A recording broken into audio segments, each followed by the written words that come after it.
Setidaknya sudah 2 kali depo Pertamina Pelumpang alami peristiwa kebakaran. Hal itu belum termasuk berbagai fasilitas Pertamina yang pernah mengalami hal yang sama sebelumnya.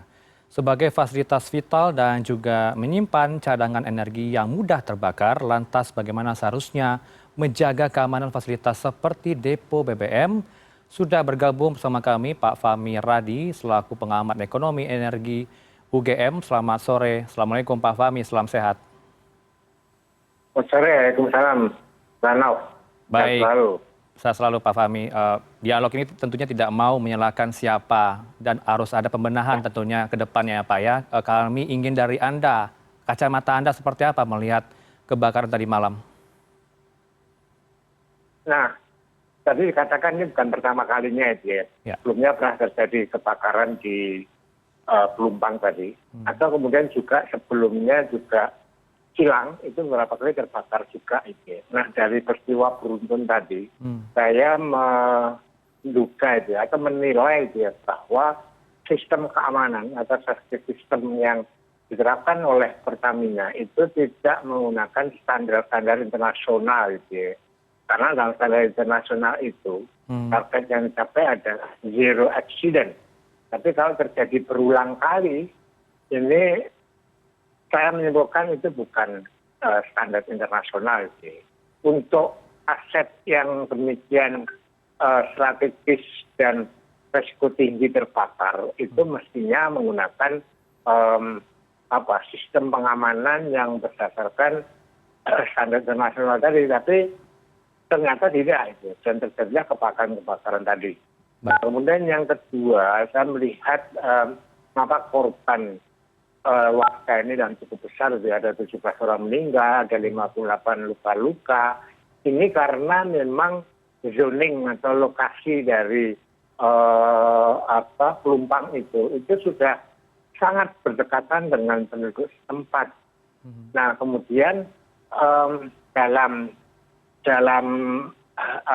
depo itu kan menggunakan juga pipa gitu ya. Nah, sehingga kalau pipanya ini tersulut api, maka dengan cepat akan merembet dan pipa tadi juga sebagian itu melewati area penduduk tadi. Nah, saya menduga kebakaran rumah-rumah di sekitarnya tadi ya melalui pipa tadi gitu ya, sehingga akhirnya terjadilah korban gitu ya.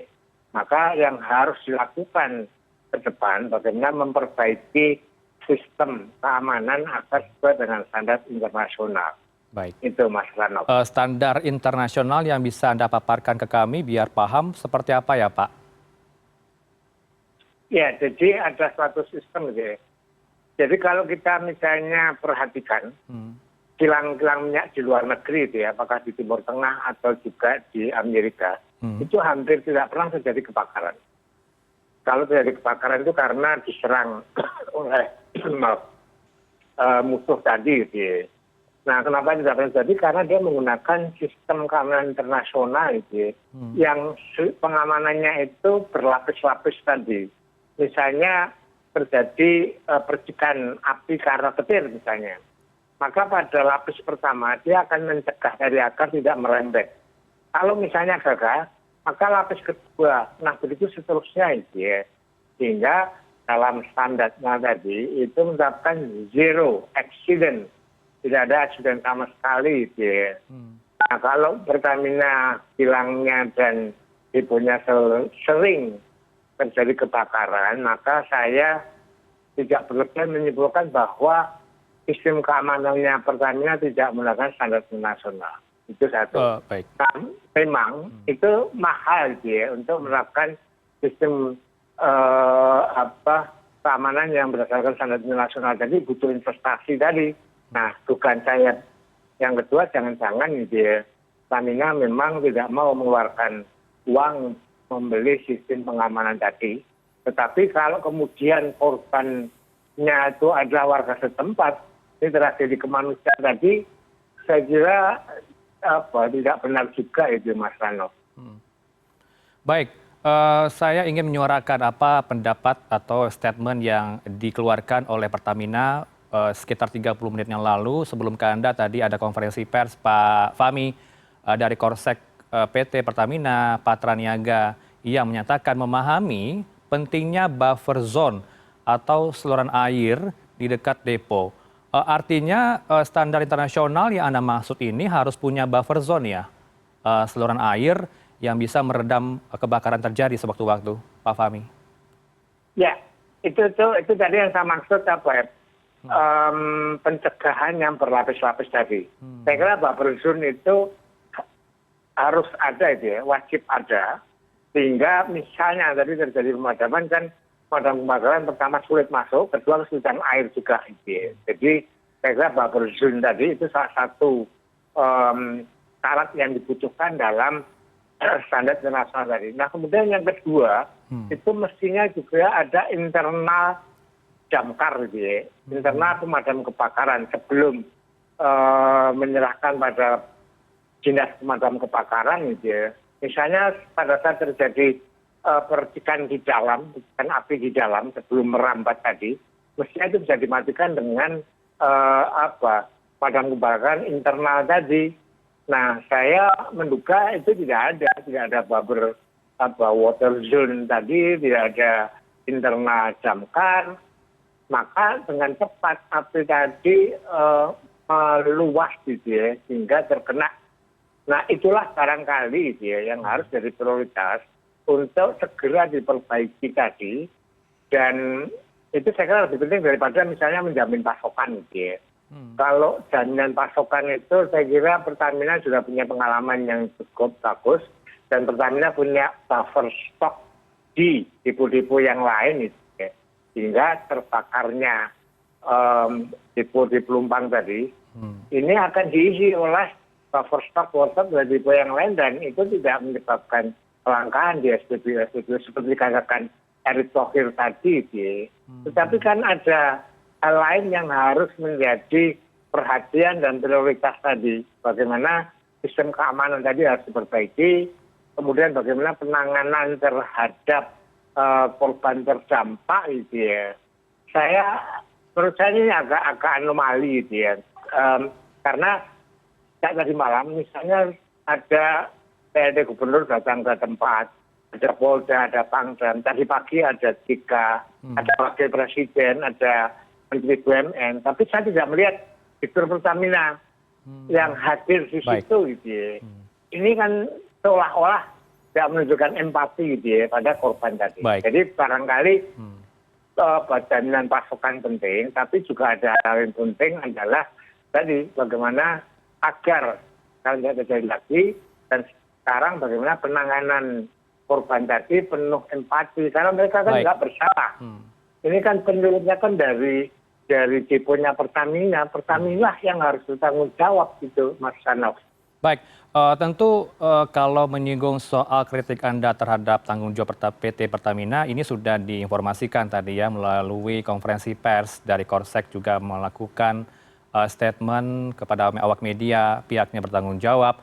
Tapi yang paling penting kita ingin tahu juga dari sudut pandang Anda, meskipun penyebab dari kebakaran ini masih diselidiki oleh tim kepolisian, informasi sementara masih dugaannya adalah gangguan teknis yang terjadi ketika melakukan pengisian bahan bakar dari Balongan ke Pelumpang. Artinya memang sewaktu-waktu ini bisa terjadi ya Pak ya, Pak Fahmi? Nah, lepas dari penyebabnya apa gitu ya. Bahkan penyebab kebakaran Pelumpang sebelumnya itu sangat remeh-temeh gitu ya. Katanya ada ilalang kering, itu menyebabkan kebakaran. Atau apapun lah, cepat tadi bisa untuk apa dan sebagainya. Tetapi kalau sistem pengamanan yang dimiliki oleh Pertamina itu menggunakan standar internasional, maka tidak akan terjadi gitu ya, kebakaran yang demikian besar yang memakan korban tadi. Jadi saya tidak mau berdebat tentang apa penyebabnya itu ya. Baik. Karena itu juga kita tunggu tentunya investigasi ya Pak ya. Yang dari situ saya menyimpulkan bahwa sistem keamanan itulah yang harus diperbaiki itu, Mas Rusnaf.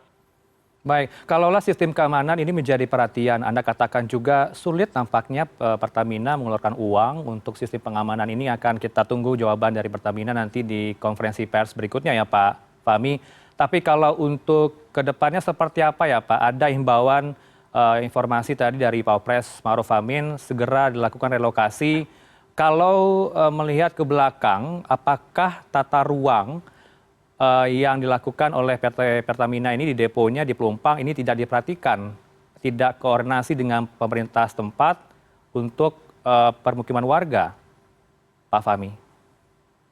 Nah, pertanyaannya tadi kan siapa yang dipindahkan? Apakah deponya atau warganya gitu ya?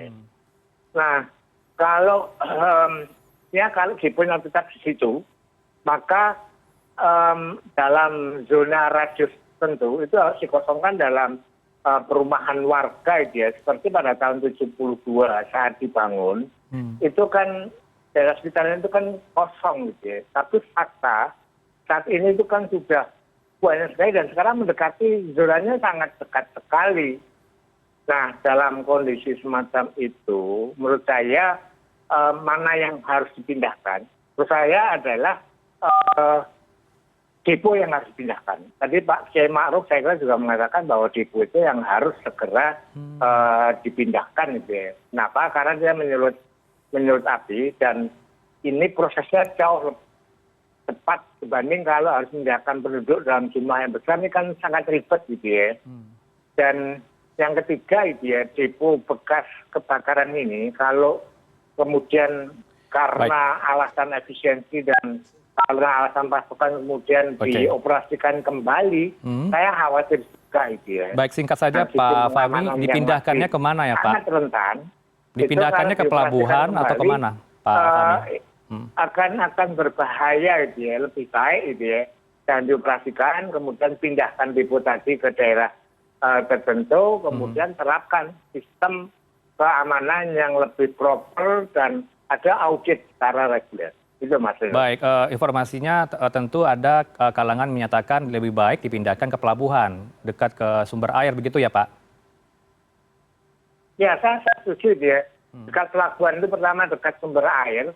Nah, kemudian yang kedua itu memungkinkan itu ya, pengangkutan BBM dari kilang ke depo tadi tidak harus membangun pipa gitu ya, karena pipa tadi pertama mahal, prestasinya mahal juga.